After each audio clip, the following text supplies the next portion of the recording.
Hemos llegado al último día de la semana 7 en el que hablamos de la Iglesia, así que con un poco de tristeza te doy la bienvenida escribiendo su palabra verso a verso. Vamos a leer la Biblia juntos, verso a verso y sin prisa, en Apocalipsis 7, versículos 9 al 10. ¿Qué mejor versículo para acabar una semana que uno que es del final de la Biblia, verdad?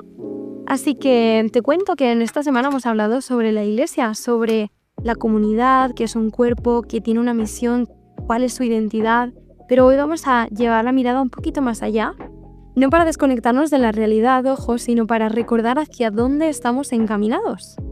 Y para que tengas un poco de contexto, Apocalipsis es un libro que a veces nos da miedo, pero es un libro que tiene una promesa preciosa, que es que Jesús volverá y, bueno, todo lo que viene después, que es esa vida eterna.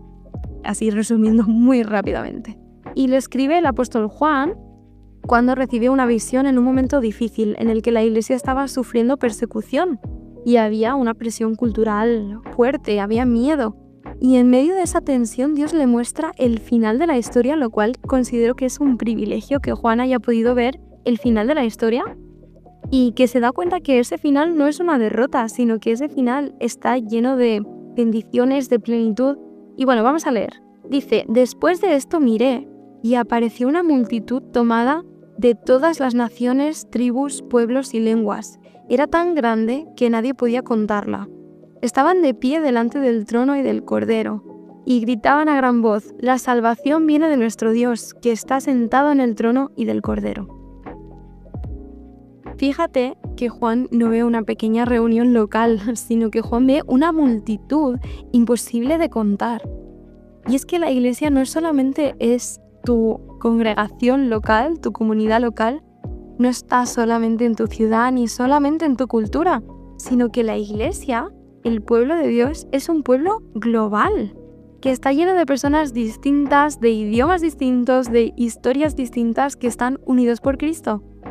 Yo he tenido la oportunidad en varias ocasiones de asistir a distintos eventos de la Iglesia a nivel internacional, desde que soy muy pequeñita, y la verdad es que no deja de impresionarme la cantidad de personas que, hablando lenguas distintas, procediendo de distintos países, de distintas culturas, que pensamos igual y estamos todos enamorados de Jesús. Es algo increíble cómo el amor por Jesús y el amor que Él tiene por nosotros es algo que nos une y nos convierte en uno, en un solo cuerpo, en una sola carne.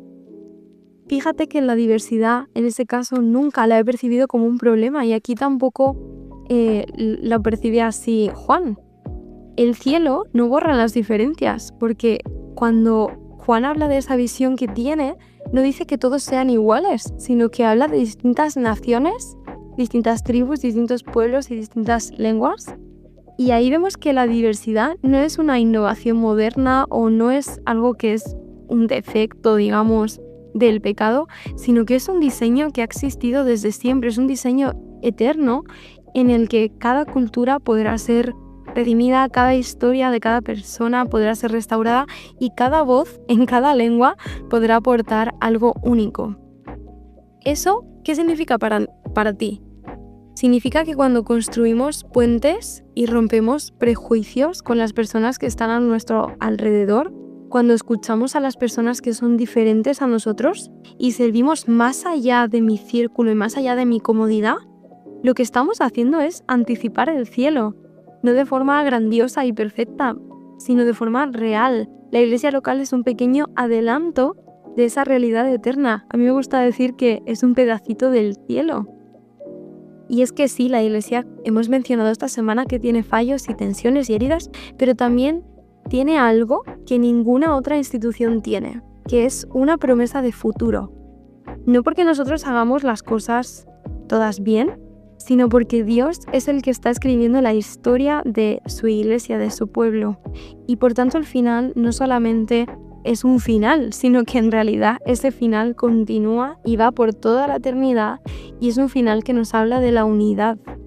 No para nada de uniformarnos, como decíamos, no vamos a ser todos iguales, sino que vamos a ser distintos, pero vamos a estar unidos en esa diversidad.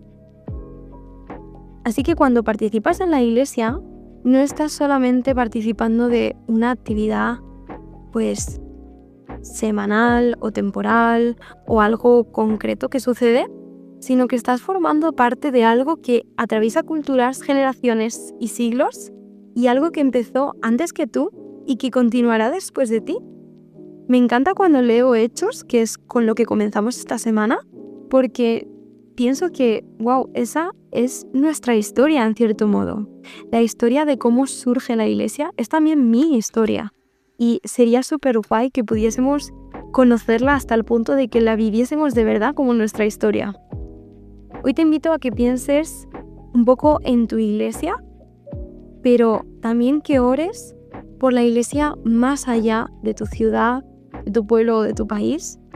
Ora por los creyentes de otros países que tienen realidades probablemente distintas a las tuyas. Ora por iglesias pequeñas que se encuentran en comunidades un poco más aisladas. Ora por grupos pequeños que ahora están sufriendo distintas circunstancias.